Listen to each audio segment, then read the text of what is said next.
کوئی منتظر ہے آپ کی زکوٰۃ کا تاکہ وہ افطار کر سکے اپنا سال بھر کا روزہ۔ مستحق افراد تک راشن پہنچانے میں MTJ فاؤنڈیشن کا ساتھ دیں۔ تقسیم رحمت رمضان راشن پروگرام۔ السلام علیکم ورحمۃ اللہ وبرکاتہ۔ بسم اللہ الرحمن الرحیم والصلاة والسلام علی رسولہ الکریم وعلی آلہ واصحابہ اجمعین، اما بعد۔ میرے محترم بھائیوں اور بہنوں، رمضان المبارک کا رحمتوں والا برکتوں والا مہینہ چل رہا ہے۔ اللہ تعالیٰ اپنی رحمتوں سے ہمیں نوازے اور ان اعمال سے ہماری حفاظت فرمائے جس سے رحمتیں اٹھ جاتی ہیں۔ ابھی ایک حدیث میرے ذہن میں آئی جب میں ریکارڈنگ کے لیے آ رہا تھا، میں نے چاہا آپ سے بھی شیئر کروں۔ یہ دو حدیثیں ہیں، ان کو جمع کر کے میں ایک نتیجہ اخذ کرتا ہوں، وہ آپ کے سامنے پیش کرتا ہوں۔ اللہ کے نبی صلی اللہ علیہ وسلم مدینہ میں تھے تو جبریل انسانی شکل میں آئے اور آپ کے سامنے اتحیات کی شکل میں بیٹھ گئے اور آ کر آپ سے پوچھا مل اسلام، یا رسول اللہ اسلام کیا ہے؟ عمر رضی اللہ تعالیٰ عنہ فرماتے ہیں کہ ایک نوجوان تھا، وہ آ کے مجلس میں بیٹھا تو شدید و بیاض الثیاب و شدید و سواد الشعر لا یری علیہ اثر السفر ولا یعرفہ منا احد۔ ایک نوجوان آیا، سفید کپڑے، اس سے اندازہ ہوا کہ مسافر نہیں ہے، کیونکہ اس زمانے کا سفر تو کپڑے سارے ہی خراب کر دیتا تھا، اور اگر وہ مسافر نہیں تو لا یعرفہ منا احد، ہم میں سے کوئی اس کو پہچانتا بھی نہیں۔ اور آ کر وہ آپ کے سامنے اتحیات کی شکل میں بیٹھا اور اپنے ہاتھ یہاں رکھ لیے، اور اگر آپ سے کہتا مل اسلام، یا رسول اللہ اسلام کیا ہے؟ تو آپ نے فرمایا شہادت لا الہ الا اللہ محمد رسول اللہ و اقام الصلاۃ و ایتاء الزکاۃ و صوم رمضان و حج البیت من استطاع الیہ سبیلا۔ کا اسلام یہ ہے کہ کلمہ شہادت کی گواہی دینا، لا الہ الا اللہ محمد رسول اللہ، میں گواہی دیتا ہوں اللہ کے سوا کوئی عبادت کے قابل نہیں، اور محمد صلی اللہ علیہ وسلم اللہ کا رسول ہے، اور 5 وقت نماز پڑھنا اور زکوٰۃ ادا کرنا جو مالدار لوگ ہیں، اور رمضان شریف کے روزے رکھنا، اور جس کے پاس ہمت ہو پیسہ ہو تو وہ اس پر حج بھی فرض ہے۔ یہ 5 باتیں آپ نے بتائیں تو وہ کہنے لگا صدقتا، سچ کہا آپ نے۔ تو عمر رضی اللہ عنہ فرماتے ہیں کہ ہمیں بڑی حیرت ہوئی، یسألو یصدقہ، کہ سائل بن کے سوال بھی کرتا ہے اور پھر آگے یہ بھی کہتا ہے آپ نے ٹھیک کہا۔ پھر اس نے پوچھا مل ایمان، یا رسول اللہ ایمان کیا ہے؟ تو آپ نے فرمایا ان تؤمن باللہ و ملائکتہ و کتبہ و رسلہ و بالبعث بعد الموت۔ ایمان یہ ہے کہ تو اللہ پر ایمان لائے، اس کے فرشتوں پر، اس کی کتابوں پر، اس کے رسولوں پر، اور موت کے بعد اٹھائے جانے پر، کہ موت کے بعد ایک زندگی ہے جس میں فیصلہ ہوگا اچھے اور برے کا۔ کہنا صدقتا، آپ سچ کہتے ہیں یا رسول اللہ۔ حدیث تو آگے بھی چلتی ہے، تو خیر وہ بھی بتا دیتا ہوں، بڑی اہم ہے۔ متی تقوم الساعہ، یا رسول اللہ قیامت کب آئے گی؟ تو آپ نے فرمایا مل مسئول عنہا بعلم من السائل، میرے دوست یہ دنیا میں کسی کو نہیں پتہ سوائے اللہ کے کہ قیامت کب آئے گی۔ تو کہنے لگا اخبرنی عن اماراتها، مجھے اس کی نشانیاں بتائیں۔ تو آپ نے ارشاد فرمایا کہ ان تری الحفاة الرعاة العالة رعاء الشاء يتطاولون في البنيان وان تلد الامة ربتها۔ تو آپ نے 2 نشانیاں بتائیں۔ فرمایا جب تو دیکھے عرب کے بدو ننگے پیر چلنے والے اور بکریاں چرانے والے بڑی بڑی بلڈنگوں کے مالک بن جائیں اور ایک دوسرے کے ساتھ مقابلہ کریں، میری بلڈنگ کی منزلیں زیادہ ہیں، اس کی کم ہیں، اس کی کم ہیں، میری زیادہ ہیں، ایک یہ بتائی۔ اور دوسری یہ بتائی جب تو یہ دیکھے کہ بیٹیاں بھی ماؤں کو ذلیل کرنے لگ جائیں، یہ خاص طور پر بیٹی کا ذکر کیا کہ بیٹے عام طور پر زیادہ سرکش ہوتے ہیں اور بیٹیاں اکثر دھیمے مزاج پر ہوتی ہیں، ماؤں کا ساتھ دیتی ہیں، تو آپ نے فرمایا خاص طور پر جب بیٹیاں بھی ماؤں کو ذلیل کریں۔ جب بھی میں حدیث بیان کرتا ہوں تو مجھے ایک واقعہ یاد آ جاتا ہے۔ ایک بیٹی اپنی ماں سے کہہ رہی تھی بھونک نہیں، بھونکو مت، بھونک نہیں، وہ ہماری زبان میں تھی، بھونک نہیں، اور اس کی ماں کچھ بھی نہیں کہہ رہی تھی، صرف اس کے خاموش آنسو ایسے بالکل لڑیوں کی طرح بہہ رہے تھے، ایسے ایسے ایسے ایسے ایسے۔ تو آپ نے فرمایا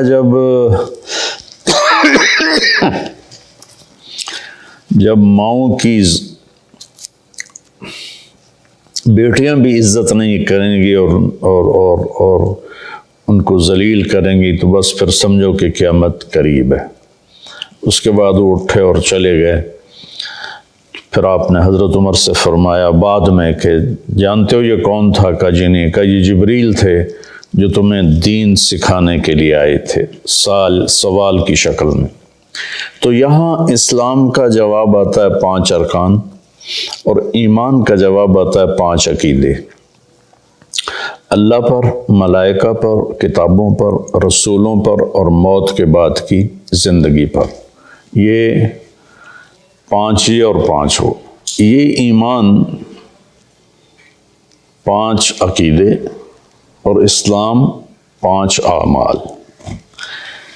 لیکن آخری حج میں جب اسلام مکمل ہو چکا ہے، پورا دین نازل ہو چکا ہے، الیوم اکملت لکم دینکم واتممت علیکم نعمتی ورضیت لکم الاسلام دینا، یہ عرفات میں یہ آیت نازل ہو چکی ہے اور دین کے مکمل ہونے کی خوشخبری دی جا رہی ہے۔ صرف اسی امت کو یہ خوشخبری ملی اور کسی کو نہیں ملی۔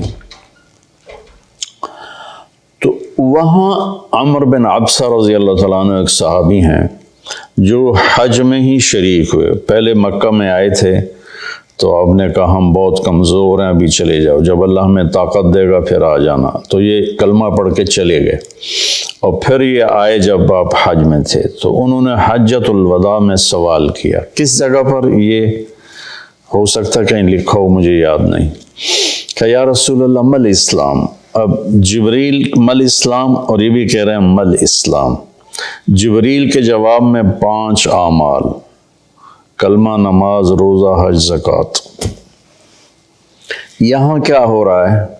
مل اسلام، یا رسول اسلام کہ اب اسلام مکمل ہو چکا ہے۔ جبریل، حدیث جبریل میں پہلی بنیاد کو بتایا ہے کہ یہ 5 اعمال بنیاد اسلام ہیں، یہ نہ ہو تو اسلام ہی نہیں ہے۔ اب یہاں اس کی آخری چھت کو بتایا جا رہا ہے کہ چھت جو مکمل ہوتی ہے تو گھر کہلاتا ہے، چھت نہ ڈالی گئی ہو تو گھر نہیں ہوتا، رہنے کے قابل نہیں ہوتا، نہ خود رہ سکتا ہے مالک، نہ کسی کو بلا سکتا۔ جب وہ چھت ڈال لیتا ہے تو خود بھی رہتا ہے، مہمانوں کو بھی بلاتا ہے۔ تو اب یہ جو حدیث پاک ہے نا، یہ اسلام کی آخری چوٹی کو بتا رہی ہے۔ وہ کہتا ہے مل اسلام، ایک اس قسم کا سوال ہے، جواب 2 ہیں۔ آپ نے کہا اطعام الطعام ولین الکلام، اسلام ہے کھانا کھلانا اور میٹھا بول بولنا۔ سبحان اللہ، اللہ تعالیٰ کو سخاوت پسند ہے، سخی سے اللہ کو پیار ہے، چاہے وہ فاسق ہی کیوں نہ ہو، اور بخیل سے اللہ تعالیٰ کو پیار نہیں ہے، چاہے وہ تہجد گزار ہی کیوں نہ ہو۔ جو پیسے کا پجاری ہے، یحسب مالہ اخلد ان مالہ اخلدا جمع مالا وعددا، تو یہ اللہ کو انتہائی ناپسند ہے جو پیسے جوڑ جوڑ کے نہ اپنے اوپر خرچ کرتا ہے، نہ بچوں پہ خرچ کرتا ہے، بس مال بڑھا رہا ہے، کاروبار بڑھائے جا رہا ہے۔ تو یہ اللہ سے اس کی دوستی کبھی نہیں ہو سکتی۔ تو اطعام الطعام، کھانا کھلانا، ولین الکلام، اور نرم بول بولنا، نرمی والا بول بولنا، نرمی والا بول بولنا، نرمی والی گفتگو کرنا، یہ اسلام کی انتہا ہے۔ تو کھانا تو بہت لوگ کھلاتے ہیں، لیکن زبان کا بول نرم ہو، میٹھا ہو، یہ امت سے نکل گیا ہے، کم از کم بر صغیر سے تو نکل گیا ہے۔ باقی دنیا بھی پھرا ہوں، دست و گریباں ہیں اور پیچھے زبان کا بول ہے، رشتے ٹوٹ رہے ہیں، محبتیں ختم ہو رہی ہیں اور خاندان بکھر رہے ہیں۔ اس کے پیچھے کہیں کہیں جائیداد کے جھگڑے بھی ہیں، لیکن زیادہ جس چیز نے آگ لگائی ہے وہ ہے یہ زبان کا بول۔ میرے نبی نے حضرت معاذ بن جبل رضی اللہ عنہ سے فرمایا، معاذ تمہیں ساری شریعت کا خلاصہ بتاؤں؟ تو انہوں نے کہا جی کیا ہے؟ تو آپ نے ایسے کیا، یہ دیکھیں میری 2 انگلیاں، اور یوں زبان کو اس طرح کر کے پکڑا، ایسے نہیں پکڑا، ایسے پکڑا، ایسے کہ غلط بول پر اس کو کاٹ دو، نفرت والے بول پر اسے کاٹ دو، دل دکھانے والی بات پر اسے کاٹ دو، چپ ہو جاؤ، خاموش ہو جاؤ۔ خاموشی بہت بڑا عمل ہے۔ ہم بچوں کو بولنا سکھاتے ہیں، بڑوں کو چپ رہنا سیکھنا چاہیے۔ لقمان علیہ السلام کا فرمان ہے، بیٹا میں چپ رہنے پہ کبھی نہیں پچھتایا، میں جب بھی پچھتایا اپنے بول پہ پچھتایا۔ تو بھائیو، اللہ تعالیٰ ہی کرے گا میری آواز کتنے لوگ سن لیں گے، 1 لاکھ 2 لاکھ، تو 22 کروڑ عوام کا مسئلہ ہے۔ اور عجب، کبھی کبھی تو مایوسی میں ڈوب جاتے ہیں کہ پتہ نہیں ہدایت کو پھیلتا دیکھنا نصیب میں ہے یا نہیں ہے۔ پوری شیطانی طاقتیں متحرک ہیں۔ تو پھر وہ پوچھتا ہے مل ایمان، ایمان کیا ہے؟ اب جبریل نے بھی پوچھا تھا مل ایمان، تو اپنے 5 عقیدے بتائے، اللہ پر، کتابوں پر، ملائکہ پر، رسولوں پر، آخرت پر۔ اب یہاں آپ نے عقائد نہیں بتائے، وہ ابتدائی بات تھی، یہ انتہائی بات ہے۔ انہوں نے کہا مل ایمان یا رسول اللہ، ایمان کیا ہے؟ تو آپ نے فرمایا الصبر والسماحہ، ایمان ہے صبر کرنا اور معاف کرنا۔ یہ دونوں چیزیں بھی ختم ہو چکی ہیں۔ صبر ایمان کا لازمی جزو ہے، اور ہر ایمانی صفت کا لازمی جزو ہے۔ ایک دفعہ میں نے قرآن سے دیکھا تو کوئی ایمانی صفت ایسی نہیں جس کے ساتھ اللہ نے صبر کو ذکر نہ کیا ہو۔ صبر ہمارے ایمان میں ایسے ہے جیسے ہمارے جسم میں خون ہے، خون نکال دو آدمی مر جاتا ہے، یا پانی ہے، پانی نکال دو تو آدمی مر جاتا ہے، جو زیادہ ڈائریا بڑھ جائے تو اس سے موت واقع ہو جاتی ہے۔ تو جس ایمانی صفت سے صبر نکل جاتا ہے وہ صفت ڈیڈ ہو جاتی ہے۔ تو بھائی وہ صبر کر، قیامت کے دن اعلان ہوگا فَلْيَكُنْ مَحْلُ الصَّبْرِ، صبر کرنے والے کھڑے ہو جاؤ۔ تو ایک چھوٹی سی جماعت کھڑی ہوگی، انہیں کہا جائے گا جاؤ جنت میں۔ ابھی حساب شروع نہیں ہوا ہوگا کہ وہ جنت کی طرف چلیں گے، تو فرشتے سامنے آ جائیں گے، وہ بھی اللہ کی منشا کہ ان کا مقام کو دکھانا چاہتے ہیں۔ وہ کہیں کدھر جا رہے ہو؟ کم جنت میں، کبھی حساب تو شروع ہوا نہیں۔ وہ کہیں گے ہمارا حساب ہے ہی نہیں۔ فرشتے پوچھیں گے تو تم کون لوگ ہو؟ کہیں گے ہم صبر والے ہیں، اس میں مرد اور سارے شامل ہوں گے۔ جس نے بھی صبر کے ساتھ اپنا وقت گزارا، اپنے ہونٹوں کو سی لیا، پی جائے ایام کی تلخی کو بھی ہنس کے ناصر، غم کو سہنے میں بھی قدرت نے مزہ رکھا ہے۔ تو وہ کہیں گے ہم صبر والے ہیں۔ وہ کہیں گے تمہارا کیا صبر تھا؟ تو کہنے لگے ہم اللہ کے فرمان پر جمیں اور صبر کے ساتھ جمیں، اپنے نفس کو بے قابو نہیں ہونے دیا، ہم اللہ کی نافرمانی سے بچے اور صبر کے ساتھ ڈٹے رہے، اپنے نفس کو بے لگام نہیں ہونے دیا، وصبرنا علی البلاء، اور اللہ کی طرف سے کوئی آزمائش آئی تو ہم نے اس پہ شکر ہی کیا، صبر ہی کیا۔ وہ کہیں گے انطلقوا فنعم اجر العاملین، آپ چلیے تشریف لے چلیے، آپ VIP لوگ ہیں، آپ کا کوئی حساب نہیں ہے۔ تو اب وہ پوچھ رہا ہے اسی سوال کو، مل ایمان، ایمان کیا ہے؟ تو آپ فرما رہے ہیں صبر کرنا اور معاف کرنا۔ معاف کرنا بھی ہمارے معاشرے میں کوئی نہیں، ہمارے ماحول میں کوئی نہیں، دشمنیاں چلی آ رہی ہیں، خاندان مٹ گئے، دونوں طرف فریقین قتل ہو، نسلیں مٹ گئیں، لیکن جھکنے کے لیے کوئی بھی تیار نہ ہوا۔ میرے نبی نے مکہ میں فاتحانہ داخلہ کیا، 10,000 کے لشکر کے ساتھ مکہ میں داخل ہوئے۔ آج موقع تھا کہ سب کے لیے پھانسیاں تیار ہوتی، ایک ایک کر کے سب کو پھانسیوں پہ لٹکایا جاتا، اور آپ نے بیت اللہ کے دروازے کی چوکھٹ کو پکڑ کے یوں کھڑے ہو کر فرما انا صانع بکم، آج تم میرے تابع ہو، میں تمہارے ساتھ کیا سلوک کروں گا۔ تو سہیل بن عامر رضی اللہ تعالیٰ عنہ ابھی ایمان نہیں لائے تھے، اس موقع پہ ایمان لائے، کہنے لگے کریم ابن کریم، آپ بڑے کریم ہستی ہیں، کریم کی اولاد ہیں، یعنی آپ بڑے عالی اخلاق والے ہیں، عالی اخلاق والے کی اولاد ہیں، ہمیں خیر کی ہی توقع ہے۔ تو آپ نے فرمایا انتم الطلقاء اذهبوا انتم الطلقاء لا تثریب علیکم اليوم۔ میں وہ کہتا ہوں جو میرے بھائی یوسف نے اپنے بھائیوں سے کہا تھا، یوسف علیہ السلام نے، کہ جاؤ تم آزاد ہو، تم پر کسی قسم کا کوئی ایلیگیشن نہیں ہے۔ سبحان اللہ۔ 21 سال جنہوں نے آخر حد تک آپ کے دکھ پہنچانے کے سارے جتن کر لیے، وہ ان کو کہہ رہے ہیں لا تثریب علیکم اليوم، تمہارے ذمے تو کوئی جرم ہی نہیں بنتا، تمہیں سزا کیا دوں، جاؤ تمہیں معاف کیا۔ عثمان بن